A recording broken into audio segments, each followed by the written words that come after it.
Welcome to today's presentation, STEM. We've titled it STEM, One Way to Change the World. And really this webinar is about engaging students in social and environmental justice related to the new curriculum, science and technology curriculum. So first, I'd just like to introduce our participants today. We have Lisa Cole here from the York University Engineering Department's K2I Academy. She's our resident science expert. And Jennifer Vieira, principal with Dufferin Peel Catholic School Board. I'm Erica Gillespie, principal at Waterloo Region District School Board, and will be your presenters today. This webinar is a collaboration with the Ontario Principals Council, the Catholic Principals Council, CPCO, and the ADFO, our French principal counterparts, who are at the same time as this presentation presenting in French to French administrators. And it's supported through funding through the Ministry of Education. And I'd also like to give a brief shout out to Brad Harris here, who is our tech guru tonight, presenting for us and providing all of this beautiful slides that you see before you today for us, making it all look nice. So thanks, Brad. So before we start, I would like to take this opportunity to give a territorial acknowledgement. I'm currently working in Kitchener-Waterloo, but my work on the project this summer was done in my home in southwestern Ontario near Point Pelee. So I was motivated to include this territorial acknowledgement as recognizing the unceded territory that I occupy while I was doing this work. So Point Pelee was the Caldwell First Nations lived in the Point Pelee area up before 1763. European settlers then arrived in the area, and a treaty was negotiated with the Anishinaabe for a large tract of land in the area that included Point Pelee, but that treaty was negotiated without the consent or participation of the Caldwell First Nations that lived in that area.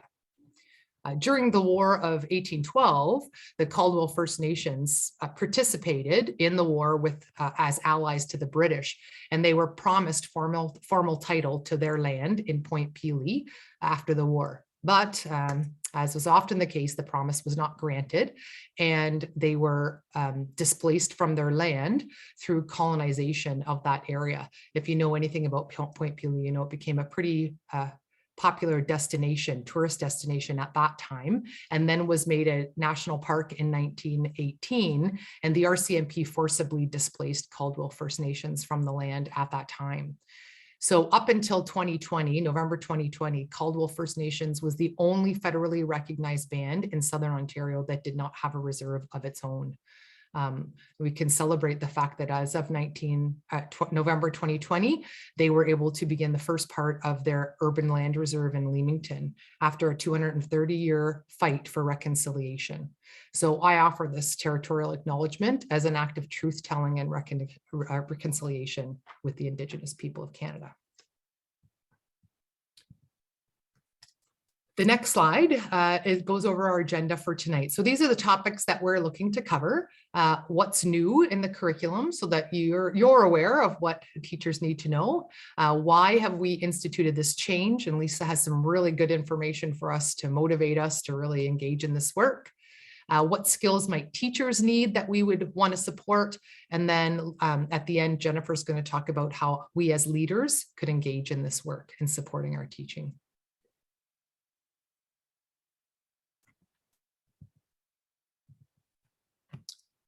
Okay, the first thing I thought that was important for us to look at would be the vision statement that's written in the new science curriculum online. So I'm going to give you an opportunity just for a few seconds to read this vision statement in the science curriculum. And while you're reading that, if a word or a phrase stands out to you, if you could just pop it in the chat. If you could just let me know, what is it that stands out in this vision statement to you?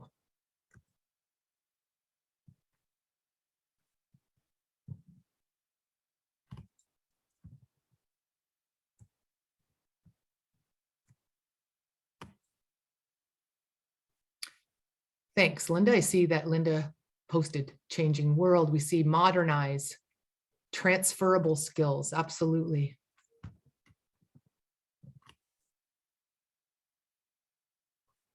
Yeah, changing needs. The word engineering stood out to me as something that maybe was a little bit different than what we've thought of in the science and tech curriculum before. So just a thinking when we're looking at that, to think about some of those terms, that changing needs, modernization, yes, foundational skills. Thanks, Karen. Like, how are we supporting this work in our schools to make sure that the science and tech curriculum that's being delivered is doing those things? So if we could switch to the next slide. I think one of the most important things for you to know, and Lisa's going to put the link to this document in the chat, is that there is a key changes document. I think when we're talking to staff and we're teaching staff and we're letting them know that there's a new curriculum and they have to change what they're teaching, I found this to be very helpful to me, because at a glance, you could see in your grade level or in the overall piece, the overall curriculum, what is the big difference? What's the same and what's different? So it lists both the curriculum previous and this new curriculum released for September, and you can kind of look and really pinpoint, I need to do this. This wasn't in here before, I need to include this. It's just a very helpful chart, and I think a little bit of a calming chart to make the curriculum implementation seem a bit more manageable. So the next slide looks at just some of those big changes that are in that document. So when you're looking at it, what you will notice right away, the thing I noticed first is that there's a new strand. So in the past, STEM, I think, was a lot of times seen as a bit of an add-on. We often offered STEM as a club, or maybe we had someone come in and do a STEM afternoon with our students or something like that. It was an add-on to the science curriculum. It's now a concrete, intentional part in every single grade, and it's the first strand in the science curriculum. So really intended to be a focus. Second, we see coding in all grades and engineering design process. So we had technological problem solving in the previous curriculum, but really a focus on engineering design in this curriculum. I think how teachers teach science, in a lot of cases, needs to change based on the curriculum that we have. We're looking at, and you'll see this repeated over and over through the curriculum, encouraging curiosity, critical thinking, learning through discovery, cross-curricular approaches, especially with math, but also in other areas as well. We will also see that there's a big connection to global issues throughout the curriculum. It used to be listed as STSEs, which aren't listed in that way anymore in the new curriculum, but really just incorporated throughout all the grades, all the strands, looking at science, technology, coding, and engineering, and how these impact the world. So it's more than just a worksheet outlining the 6 simple machines. We're really looking at how can you utilize those things through engineering, through technology to change and positively impact the world, whether it's the environment, social issues, all of those kind of things. And Lisa's going to talk a little bit more about that in her section and how we can support that. Lots of content relating to issues that really matter to kids, to our students: health and well-being, climate change, food literacy, food insecurity, things like that. And that practical application connected to the skills trades, so that we can be promoting the skilled trades and their importance in our society right from grade 1. And then, of course, a real focus on equity. And I'm going to pass things over to Lisa in about 2 seconds. And the information that she's going to give us will really motivate and inspire you, I think, to see why this is so important, that this is a huge focus in this curriculum, and why we need to do a better job of making sure that all students have an access point in this new curriculum. So I'll turn it over to Lisa. Thanks, Erica. So I'm really excited to connect with you today to share some of our thinking that we've been doing here at the Lassonde School of Engineering at York. So the first slide just positions the question, why change? What do we know now? Brad, the next slide. Yeah. And I think this is an important question for us to consider. What motivates this change? And so I'd like to first start by reviewing some basic stats that has been floating around for a while. I think a majority of it comes from Statistics Canada 2016 census data. So the next slide, Brad. So let's start here. I think sometimes we can tell an interesting story through numbers and through some data. So in Canada, only 17.9% of licensed engineers are women, and there is less than 5% women representation in many trades, including automotive service technician, electrician, and carpentry. Women only make up 24.2% of enrollments in engineering programs in Canada, with the highest proportions in biosystems, chemical engineering, and geological engineering. Only 0.6% of undergraduate students enrolled in engineering programs in Canada identify as Indigenous peoples. And according to the 2016 census, only 71,365 Black Canadians 25 years and older had a post-secondary certificate diploma or degree in STEM. And by the way, Canada's population of 25 plus years of age people is approximately 25 million. So in fact, 94% of Black youth in Canada said that they would like to get a bachelor's degree or higher, but only 60% thought that they could. And there's lots of data out there that kind of illustrates similar population proportions. And though we are also missing data. So I do want to, also suggest that there's lots of missing data out there. But at some point, we have to decide there's sufficient data to move forward and take action. So next slide, Brad. I'd like to sort of visit sort of the sentiments in the K-12 space a little bit. So Dr. Carl James at York University found that only 53% of Black students were in academic programs in TDSB, Toronto District School Board, compared to 80% of other racialized students and 81% of white students. In addition, he found that 43% of Black students in the Toronto District School Board did not apply to any post-secondary programs, compared to 26% of white students and 17% of other racialized students.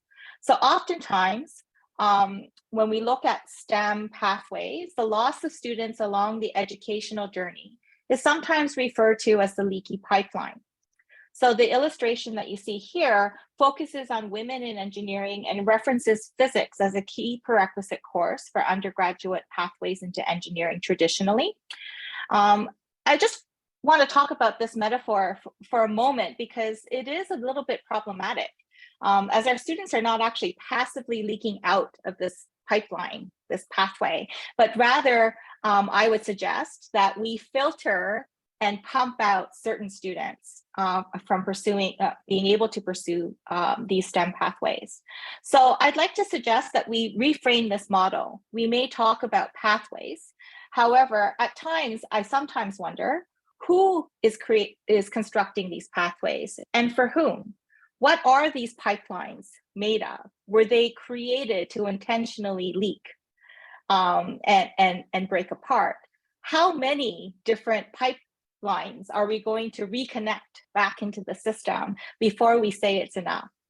So I sometimes dream of a new system where it's an ecosystem, where all of our students can find their interests, their passions, be supported in ways so that they can self-discover who they want to be, what they'd like to pursue, and become happy people taken care of in this new space that we call an inclusive ecosystem. So I dream of this place. But in the meantime, I'm a physics teacher, so I used to have duct tape in my room. And sometimes when I see leaks like this, I think about how you quickly bandage up these leaks because that's the only solution for now. So I wonder about this work that we're going to do together as leaders in this system to think about how we quickly duct tape in places to move our students along the best we can, taking care of them, but also dream together about a future ecosystem space where we can foster curiosity and the pursuit of individual dreams. I also want to mention here that science has always historically privileged a particular perspective and worldview, and it is time for us to think about how we incorporate and integrate the ways in which we must move forward in reconciliation in particular in our science curriculum. So I do want to mention that here as well. In the next slide, I'd just like to, kind of remind us that our current pathway includes elementary and secondary to skilled trades, apprenticeship programs, or college or university programs. And it should be by intentional choice, intentional experience that all students gain from learning in our schools. To make informed decisions about where they wish to go. I sometimes wonder about how our system has prevented the equitable opportunities for all of our students along their educational journey to make informed decisions about their future pursuits. So I wanted to remind us of that sort of way in which we stream. So we know that the grade 9 science course is now de-streamed. Mathematics has been de-streamed. So we know that we are trying to open up these pathways for our students, and we have a critical role to play as leaders in our schools. The next slide, Brad. So in order to do that, we also need to think about how our existing STEM programs might be aligning to our work in diversity, equity, and inclusion. So here, I'd like to share with you a framework which we at K2I Academy uses in a way to think about programming design and implementation. It is also used to assess the current state of a program and find ways to make enhancements to ensure that the program is accessible and available for students who are most impacted by the inequities of our system. You will see that the framework is grounded in critical theory, anti-oppression theory, and anti-racism education. It pushes us to think about the individual, institutional, and instructional responsibilities that each of us have to co-develop and co-implement inclusive experiences for students. The document includes some questions for you to consider as you think about designing and implementing programs through the operational framework, including 3 levels: organizational, program, and sessional. So I'm going to put some links in the chat so that you could also take a look at what we've been using here at K2I Academy. So I offer this to you as the first version that we have shared very publicly and broadly with anyone who's interested. And we are always open to suggestions and feedback and information about how you choose to use this framework. But the work was inspired by the work of Jiwan Chanika and Camille Logan on inclusive design, and some thought leaders in inclusive design in education. So as leaders, we know that one single initiative isn't going to create the solution that fixes all things in STEM education. However, we can start to build a culture and potentially a suite of initiatives that gets us moving forward, each initiative addressing different aspects of the larger problem. I am often reminded of my time in the classroom as a physics teacher when I think about the tools that I had in my classroom to do the quick fixes, the screwdrivers, the duct tape to fix things. And I wonder about what tools we might need collectively as school leaders to think about the new direction of the implementation of this particular curriculum. We know that in order to meet the needs and interests of students, we need to ask them what they're most curious about. So Brad, if you'd like to share, go to the next slide. We did ask. So at K2I, we asked students what interests them, what problems do they want to solve? And these were some of their responses.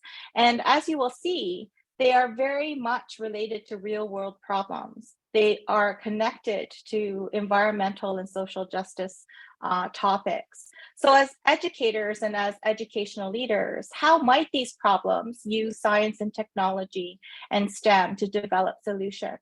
And if you could take a few minutes, a couple of minutes, or maybe a minute, put in the chat, how do you think science and technology might play a role in addressing some of these problems that the students have identified? If you could share that in the chat.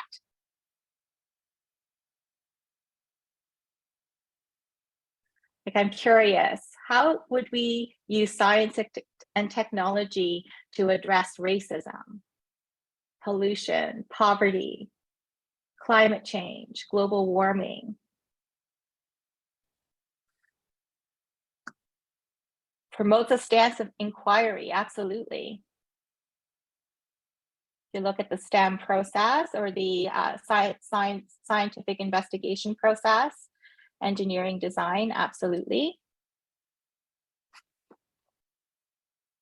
Allows us to investigate, use trial and error for ideas, ownership of opportunities, real situations to address STEM learning, problem solving, absolutely. Definitely cross-disciplinary, integrative thinking, growth mindset, collaborative problem solving. And I would also suggest that there are technological solutions to address some of these topics. And I'm going to share with you a couple of examples shortly. The next slide, Brad. So students, it's clear they're most excited about real world problems connected to social and environmental justice. Students are eager to create picket signs and go out on marches about climate action. But the connection to science and technology, to those social causes, is what we need to provide for students within this new curriculum. It seems that it's an opportunity for the learning to explore, for example, the UN Sustainable Development Goals and how our global action can be localized into our local context to explore this new curriculum. And it's an exciting opportunity, right? Because it will engage students in what we hear is of big interest. Brad, the next slide. To kind of illustrate some of the work that we do here at K2I, I wanted to kind of share with you one profile. So let's not forget that Ontario and Canada has exciting researchers and professionals doing this work in real time today. Though it is important to go back and profile the stories of role models, innovators, scientists who were never spoken about in our history books. It is also important to speak about the people who continue to contribute today. So I'd like to introduce you to Dr. Solomon Boyaki-Yidam.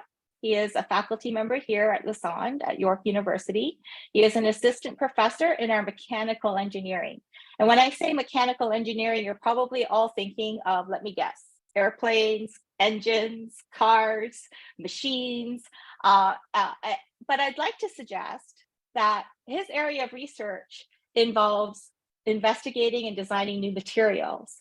And then what he does is he studies how they behave when you smash things up. So he makes things to smash things up. So it's kind of fun in my mind anyways. If we go to the next slide, you'll also see that his area of research has expanded. Brad, the next slide. Originally, he did study transportation, airplanes and cars, but he has also moved now into biomedical technologies, biomaterials. So he uses 3D technology now to 3D print biomaterials.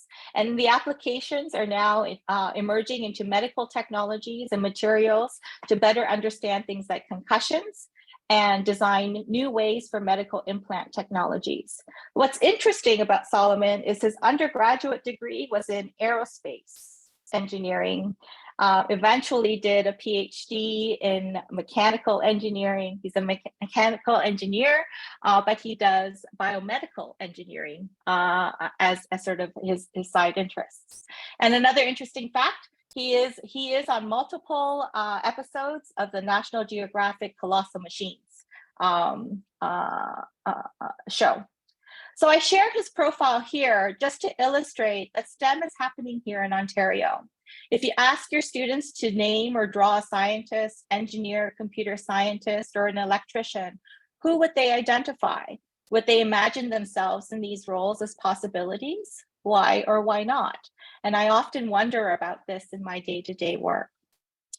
So as I finish up here, talking to you a little bit about the why, what I want to I think, Brad, I think two slides, the next one, yes, perfect. What I wanted to do is give you a few examples of where the student interests might actually move into STEM connected learning opportunities. Remember that creating opportunity for students to see that science, technology, engineering, design, coding, mathematics are skills and tools that can actually be used to tackle a multitude of problems that means the most to them. And it will engage potentially diverse learners to imagine a place for them in STEM. It is not the things that we design and build that is STEM alone. It is a process that builds a toolkit for all learners to become problem solvers, innovators, critical thinkers in today's technological and scientific world. So as an example, a 3D printer in itself is not STEM, I would argue. I imagine that there are some 3D printers in schools already. I wonder how many of them are currently being used. How many might be sitting idle because the teacher who once used it is no longer there? How many are being used for printing random objects with no purpose other than to print something neat and cool from the Thingiverse? I can put the link to the Thingiverse as well in the chat.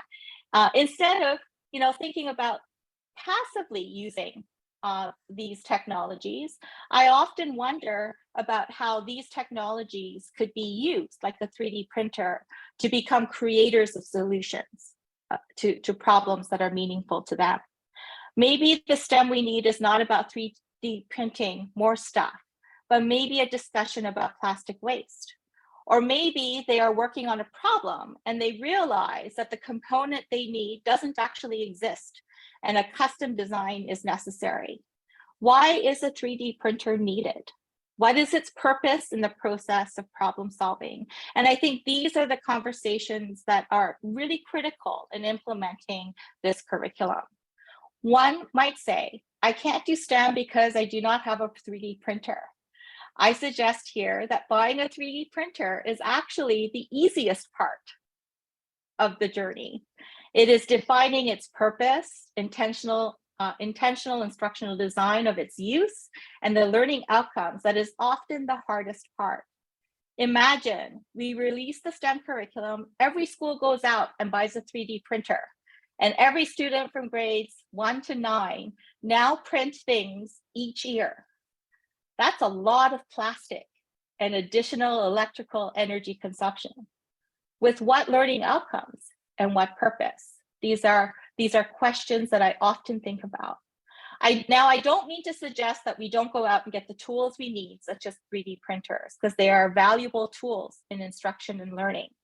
However, I am suggesting that there be a plan to intentionally design these learning experiences that really optimizes the outcomes we're looking for in this in the implementation of this curriculum.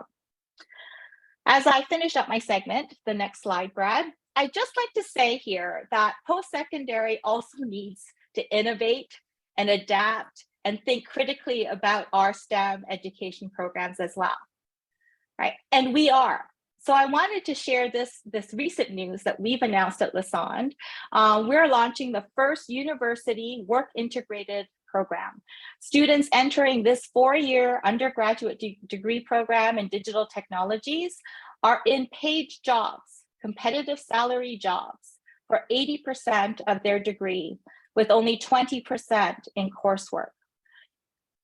So I wonder, how might we ensure that students have the skills and knowledge they need to pursue degree programs in post-secondary that integrate work and study? These are questions that I am now asking as we think about the work that we do alongside our K-12 education partners and leaders like yourself. So I'm going to put a link to the newspaper article in the chat if you're curious about this post-secondary degree program. And now I'm going to pass it on to Erica to continue our conversation today. Thanks, Lisa. So now that you know what's changed, and Lisa's got us all fired up for the need of why we need to do this, why we need to make this change, now we need to start talking about the work. And as leaders, what is our work? I found it was helpful for me in conversation with my staff to start to talk about what are we already doing in our schools? What is the expertise in this building? What have we already started to tackle that we can connect to this? And how can we support this work to make it seem manageable and something that they're able to accomplish this year? We talked about it as a group, we brainstormed some things as a group, and we've put down a couple of ideas here. I would encourage you that as we talk, if you have tried some things or heard of some things that kind of relate to this, be happy to, at the end, let people have a few minutes to share if you have a couple of ideas, but we'll talk to you about what we've thought about. So first things first, the first thing I saw when I saw it was I thought, oh my goodness, coding. That a lot of my teachers who are older, might be a little bit nervous about the topic of teaching coding. Oh, let's just wait for Brad to go back there. There we go. Okay. And so I think that it's really important that we remind teachers of all the work and support and professional development that's been provided in mathematics. And what a great opportunity. The majority of our teachers who are teaching science, at least in K-6, are probably teaching mathematics as well. And in many cases in grade 7 and 8 as well. This is a prime opportunity for us to connect. And when we're talking about some of those social and environmental issues, like Lisa was talking about, instead of maybe a more basic coding thing where you're just making your name show up on the screen, like where are we looking at? How can this tackle those bigger problems in a modeled way? How are we using coding and connecting that to using coding in technology in the future job path, in the skilled trades, in whatever pathway that they're pursuing. So I think it offers some really good opportunities there to engage in that. The next piece I talked about a little bit at the beginning, how do we support our teachers with that learning through doing, especially because of the fact that many of our K-6 teachers, at least of science, probably don't have a science background. They probably are an arts background. And a lot of times science is something that they feel a little bit uncomfortable about. They feel like maybe they don't know enough about it, or that they have some concerns or some nerves about teaching the science strand. If we get too complicated, right? If we don't have a really directed path to teach students. And what we're asking them to do through curiosity and discovery learning is to abandon that strict path and really kind of let the students guide where we go with the overall big picture curriculum expectations. I think what we need to do, and what I've done at my school, is connect my teachers with our kindergarten team and our early primary team. They know how to do this. They know how to put provocations in front of students and let them just experiment with it. And I think helping teachers understand how that still works right up to grade 8, I would argue much, much further than that in their educational experience, that this learning through doing, putting kids on a path and being more of a facilitator than a sage on the stage in the science curriculum is really important. And I think it's important, I've said to my teachers at my school, that it's okay not to know. Science is this huge field and it's so broad. And even if I have a science degree and I was a science consultant, and when I taught science, sometimes the kids would ask me things that I would be thinking, well, that's physics and that wasn't my path. I don't know the answer to that, but I'm going to find it out, or I'm going to take that student that had a passion and ask them to do some research and figure that out. That's okay. Like, it's okay. We don't have to know everything, right? I think that's really important. One of the barriers that sometimes comes up in conversation is around safety considerations. If we're allowing students to use tools and investigate through this way, how do we ensure that what's happening is safe? And I know me as an administrator, I'm concerned about that too, right? I don't want things going on in my building that are going to get me in a liability situation. So I think this connection here, this link that I think Lisa's putting in the chat for us, is to the STAO safety, the Science Teachers Association of Ontario safety document. And I know that Jennifer's going to talk a little bit about that, some other options through that later on. But there are lots of self-directed courses in here that teachers can participate in. I've purchased the Science and Technology document through their store in the past, which is just an easy look through, is it okay to have a candle? Is it safe to, or ethical to bring chicks in to hatch in your classroom? Those kind of things. What do you have to worry about? To me, it connects a lot to like our OFIA document in health, right? Here are the risks, here are how you mitigate the risks. These are the things that you probably shouldn't do in it with elementary students or at the age of your students. It's really, really, really helpful. So I think that can set people at ease a lot and help you as an administrator too, to make sure that what's happening in your building is safe. The next thing that we might have a bit of concern about is this contributions made to science and technology, especially from diverse lived experiences, diverse communities. I think that it's important that our teachers, just like in every subject area, are supported in learning about diversity and the diversity that exists in our communities, in our classrooms, and in front of us. Lisa shared an example of someone from a racialized community and some great things. I think sharing those examples so that students can see themselves, as Lisa said, as somebody that could do this, right? There's role models provided for them are really, really important. Not everything that happened in science in the world happened because of that white guy, Einstein, right? There's lots of other contributors to science, and we need to, we are responsible for providing those examples to students. And to thank Lisa for that example of Dr. Solomon. I shared that with one of my students in grade 8 who told me he wanted to be a mechanical engineer and is a racialized student. And I showed him the slide and he was so excited to see another scientist who was Black doing these great things. And he was really motivated and inspired by that. So these kind of things I think are really important. Looking at practical implications and emerging technologies related to science content, I think we really have to think hard about how can we engage students, not just inside the classroom, but beyond the classroom related to science and tech. So do we have community speakers, especially a diverse community members coming in to talk to our students? There's lots of conversations. I think in our past PLN, we talked about Indigenous contributions to science and technology and the worldview, Indigenous worldview, and how that contributes to some of our understanding of the earth. I think these are really good things for us to learn about, for our teachers to learn about, and that will augment this curriculum in a really big way. And really looking at connecting those big solutions, but connecting them to small solutions that kids think about, right? So we always start in that little microcosm of your classroom or your individual, and then helping kids connect that to the wider world and those big social problems like climate change or food insecurity. So these are just some of the things that I've thought about that we can support and promote to teachers. I have about 1 more minute in my section, but if anybody has any other thoughts that they like to either put in the chat or raise your hand, we're happy to hear them and share. And I think maybe because of the 1 minute piece, we just ask if you have something to put in the chat, let's do that. And then people can look at that later. And I'm going to pass things over to Jennifer to talk about how you could be the leader in this and really support this in your schools. Thank you, Erica.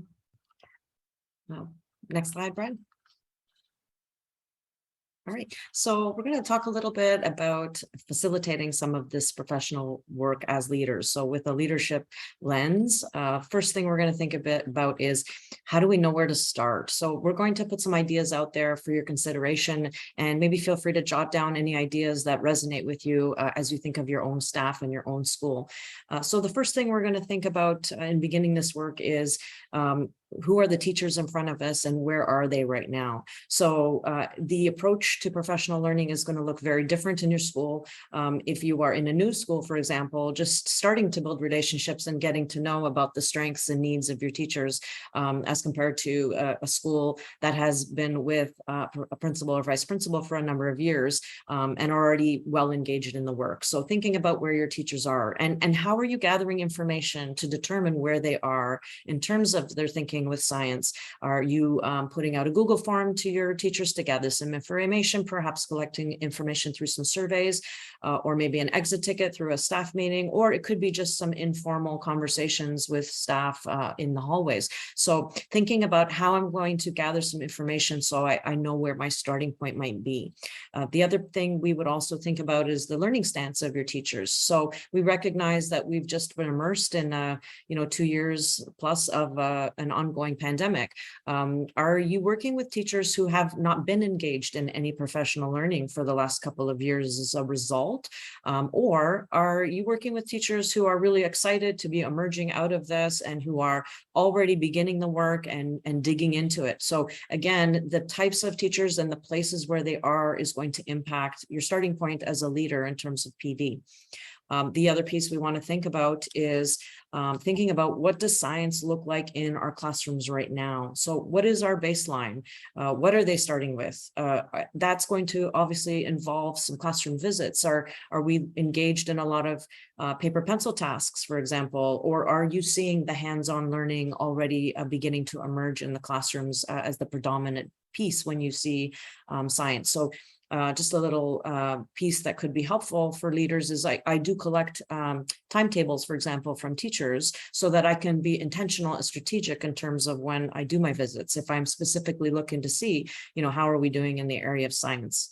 The other piece to think about is we do need to carve out some time for the professional learning. So what are some of the structures that you already have in place that you can take advantage of? So for example, if you already have some PLC models happening at your school, that's a nice natural place to engage in some of this work. Perhaps you're using staff meetings as the vehicle for professional learning. Do you have any, inquiry groups that are working? Or something I like to use that I find pretty successful, I call them think tanks, where I find if I'm having trouble engaging teachers in long-term work, I will just throw out an invitational think tank on any given day during the week with a particular topic or question, and people can drop in as they see fit. I find that sometimes I get more engagement that way because the teachers know they have the flexibility to come and go as they need to based on where they are. So a few strategies to think of. And as mentioned by Erica as well earlier, thinking about where can I make connections to the work I'm already engaged in with my staff. So if you're already immersed in mathematics learning, again, you can make some natural connections there. If you haven't begun a lot of work in terms of the new mathematics curriculum and, given what's been happening in the last couple of years, and you want to start them, in tandem with the science work, that's another option too. So thinking about, what are the connections to the work we're already doing? Lots of schools are engaging in work around assessment strategies. Again, a very nice natural connect to the science. So a few things hopefully you can think about just to trigger some ideas for you as you're beginning this work in the early months of the school year. Next slide. So we also want to talk a little bit about when we think of engaging and connecting to the work we're already doing. All of our schools are engaged in this really important work that sits in the area of equity, diversity, inclusion. We call it EDI. So this is a beautiful area to merge with the science, and not just with the science, but all of the curriculum areas, because the work of EDI needs to happen throughout the year, embedded in the real work of our schools and not just as a separate add-on. So some of the things to think about is, how do we engage in meaningful dialogue with our staff on these topics related to areas of ADI? So just a few thoughts we wanted to share with you just to get you thinking. First of all, we know that this work is a long-term journey and it's going to take some time. So we have to prioritize the time, and we have to really be intentional in terms of fitting it into our work at the school. Some of the things we need to do is we always, I think, are in good practice of creating norms when we meet together with our staff so that people are comfortable engaging in the work. And what we would suggest in terms of this work in the area of EDI is going from learning in safe spaces to a term that's emerging called brave spaces. So sometimes when we're working through dialogue in safe spaces, we want to make sure everyone feels comfortable, but we know the work of anti-oppression, anti-colonialism work, anti-Black racism, for example. All of this work does not necessarily feel comfortable. In fact, it usually doesn't, because we start to recognize some really big forces at play here. So when we think about brave spaces, we're thinking about creating an environment where we have some norms so that we feel safe to engage. However, we recognize that it is going to feel uncomfortable, and that's okay, because that's an important part of moving the work forward. Next slide, Brad. So let's move this a little bit closer to the classroom now and think about how we can use a structure, a framework for thinking with our teachers, because this becomes a model for how teachers engage in these conversations with their students. So the slide here you see is an excerpt from a document. This was a document created by the K2I Academy, Lisa was referencing earlier. The document's called Creating Student-Centered Learning Cultures. They've done some beautiful work. I know Lisa's going to throw the link into the chat for you to thank you for sharing that with us. There's a number of charts that look similar to this with different topics, but they are useful, we find, as a bit of a framework or a thinking tool to engage in conversation with our teachers. So let me take you through some of the ones here just as an example. And I'm going to ask for any sharing or comments in the for any thoughts in the chat, if you have any ideas, just to get some participation going here. So let's start with this section. This section's called Desire to Make a Difference. The first prompt is, I am an agent of change. So you can use this with your teachers, for example. You can do a think, pair, share with a partner at a staff meeting. You can have them do maybe some small group work if that fits the context of your school. Thinking about the prompt, I am an agent of change. We're asking our teachers to think about, as a teacher, how am I thinking about the role I play in making change happen in my science classroom? So if anyone has any ideas about that, what are some possible answers or ideas that you think teachers might share? So thinking about, how am I as a teacher thinking about the role I play in making change happen in my science classroom? Any thoughts anyone wants to share?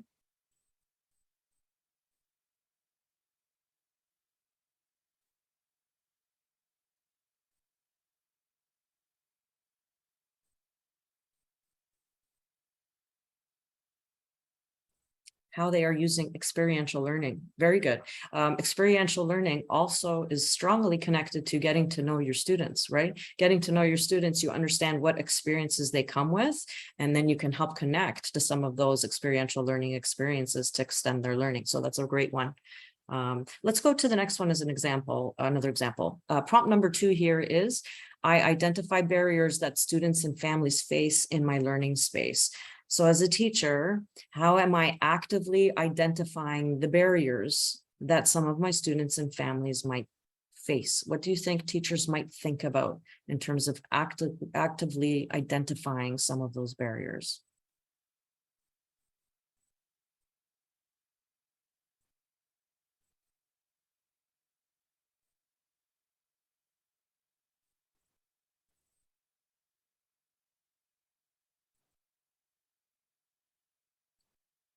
Socioeconomic understandings of the community.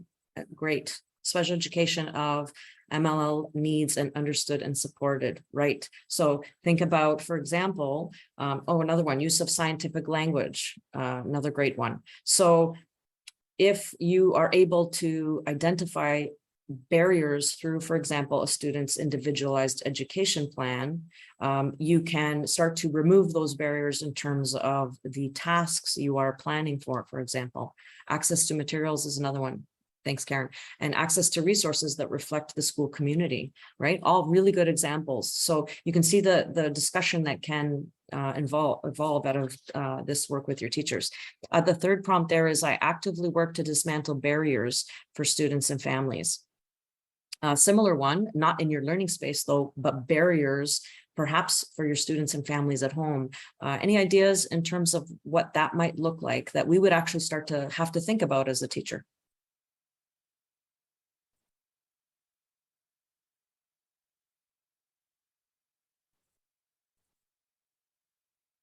Right, access to the internet, great one.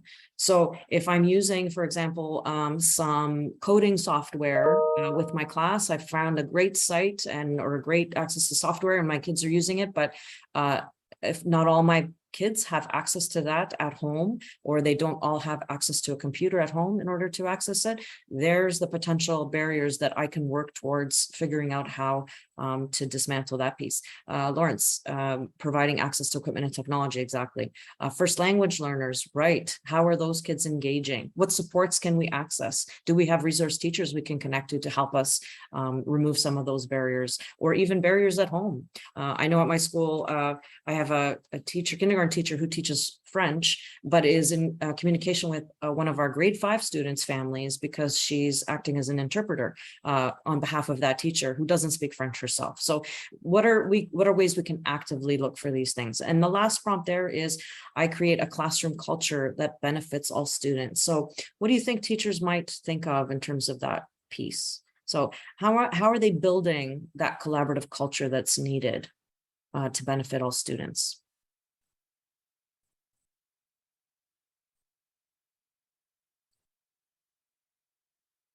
CRRP and UD, universal design, exactly. Culturally responsive pedagogy, awesome. High ceiling, low floor, multiple entry points, excellent idea. Designing for multiple learning styles is another one. So you can see all really good examples, but just by helping to promote a discussion with a grade partner, for example, at a meeting, where these ideas start to come out, and it becomes to help us to break stereotypes and break some of these barriers that become roadblocks for our kids. Inquiry-based learning, honoring prior knowledge, another really good one. Thank you, Erica. Next slide. So we just talked a little bit about how we can facilitate some conversations in the context of science with our teachers embedded in the EDI conversation. We're moving now into an area where it takes us a little bit closer to science in our classrooms. So as an administrator, we're going to engage in some of this learning. Our teachers are going to start to expand their understanding of the new curriculum, but how will we as administrators know if we're being successful with this learning? And again, that's deeply connected to creating conditions for learning in the classroom. So we know a lot of us do class visits, and we engage in walkthroughs, and we want to know that what we're seeing is meaningful. So an example we have here to help us monitor our work would be the opportunity to co-construct anchor charts around what does learning science look like, sound like, and feel like in the classroom. And you can do this activity in reference to the previous science curriculum, because it's likely going to look different than the new science curriculum. So you can co-construct these look-fors with your staff, and then your staff can co-construct these look-fors with their class. So if you could throw in the chat for me some ideas with a prompt like, what will we see in the classroom if we know we are successful with this new science curriculum? Can anyone throw out some examples of what we might see?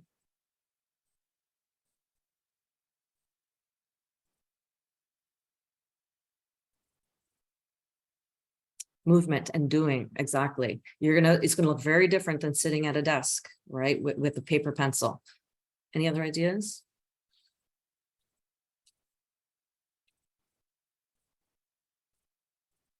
Building, designing, right? Resources, equipment in the class, in hands of the kids.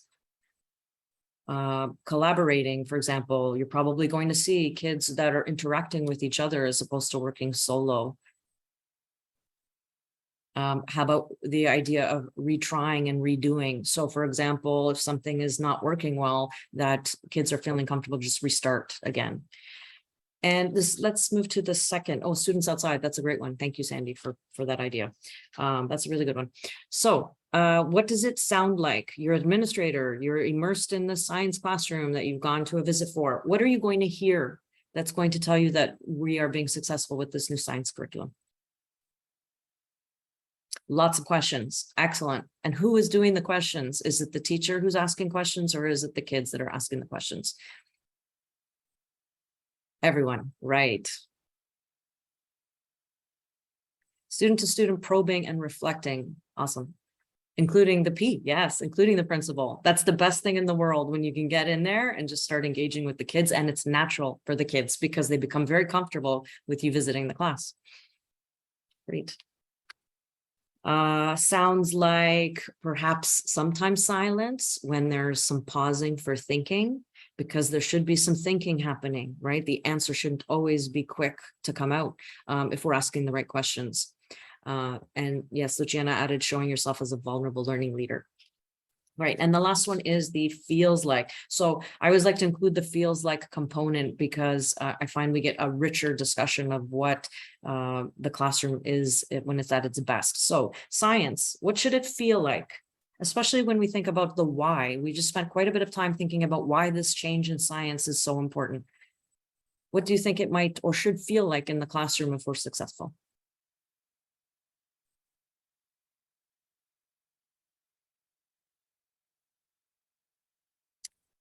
Yeah, for everyone. Yes, feels for everyone. Energetic, feels like I belong. Great. I can contribute. Why can I contribute? Because my teacher's gotten to know me and they have an entry report for me. Feeling possibilities I can create. Yes, safe enough to let me be brave. Feeling respected in the classroom. You can see the integration of all of the pieces that we've talked about when it comes to the heart. Curiosity, very nice, thank you. And just excitement of the eureka moments. That's the best part, and the shrill and the screams that come from that. That's awesome.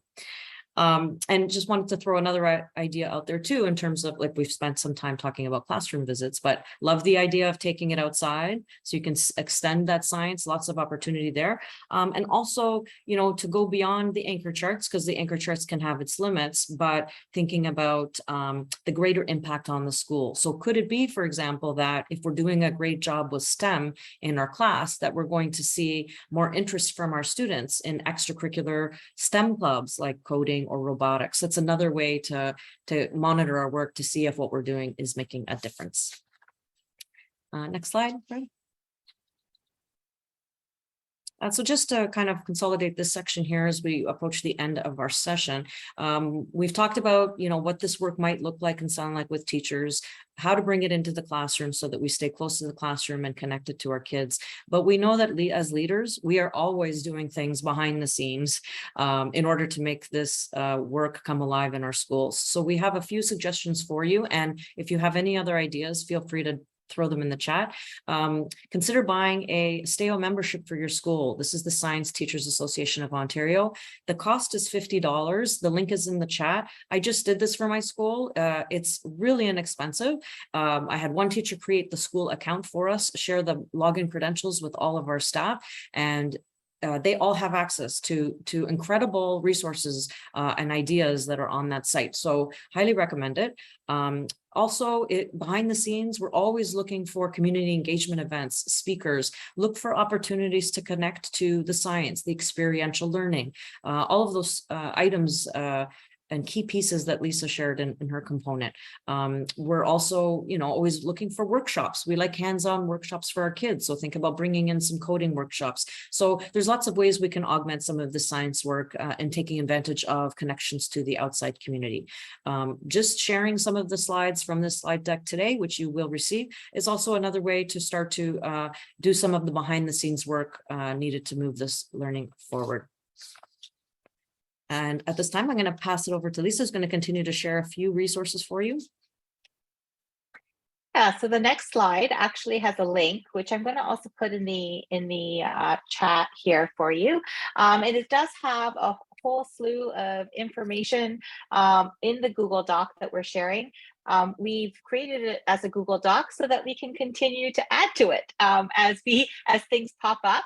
And I think it's been growing since we first started the series. It includes some information, including a link to the first PLN that we offered that you may have missed. As well as some of links to direct resources from other organizations like the Science Center, Science North, STAO, which Jennifer already mentioned, as well as Let's Talk Science, Canada Learning Code, that does have Ontario Curriculum Connected resources. If they are not available yet, I do know that it is coming, both in English and French for those organizations. We've also included here a slew of links to papers and to additional data and information that may be handy at your fingertips as a school leader as you're trying to think about how you're going to implement this new curriculum in your schools. So just a link to a resource document that summarizes those things. Thank you. And next slide. All right, so first off, we hit 501, thank you so much for staying with us. I want to just take this opportunity on behalf of the team to thank everyone for taking time out of your very, very busy day to join us. We really hope you've found it beneficial. I also want to thank my co-facilitators, Erica Gillespie and Lisa Cole. It's been amazing continuing to learn alongside you. And also thank you so much to our partners, Luciana Cardarelli from CPCO, Lawrence DeMeyer from OPC, and Carol Wilson for ADFO. So thank you, all of you. And please, everyone, do look out for some information coming your way regarding the next PLN we will have to continue our learning journey in science. The PLN format, a little different than the webinar, is really engaging, and we want to hear from you. We will have opportunity for breakout sessions. So you've had some time over the next couple of months to engage in some of this work. Bring your learning back, bring your ideas, bring your questions and your challenges, and we'd like to engage in that conversation with you at the next PLN. So stay tuned, and looks like it's coming your way in November. Thanks, everyone. Great that you were able to join us today. We really appreciate you taking the time. Watch out for an email that'll give you the resources, and as well, there's a feedback form that we would really appreciate you completing, because your input helps us shape the next session. Take care, everyone, and good night. Thanks, everyone.